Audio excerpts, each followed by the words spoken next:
Welcome to the Learning Pines YouTube. We hope this video helps. You already have a paired Apple Watch and the NRC app on your iPhone. Now start. Open NRC on the watch and grant motion and health permissions when prompted, because the app needs those to track pace and calories.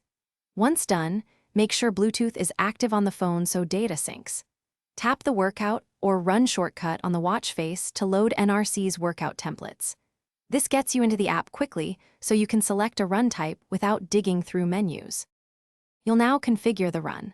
Select outdoor run for GPS-based pace, treadmill if indoors, or create a custom session to control intervals. This matters because GPS versus treadmill affects accuracy. After choosing, set a target for distance or time if you want structure, otherwise leave it open for free runs.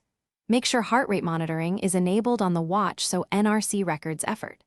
Then tap Start and allow a brief GPS lock. Once locked, begin moving and NRC will track pace, splits, and heart rate automatically. To finish, swipe or press End on the watch and confirm save so the run syncs to your iPhone and Nike profile. This preserves splits and GPS trace. Once synced, open NRC on your phone to review pace, heart rate zones, and map segments for post-run analysis.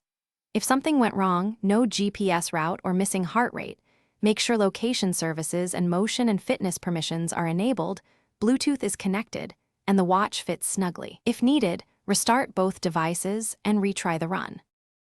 Thanks for watching. Consider subscribing if we helped you.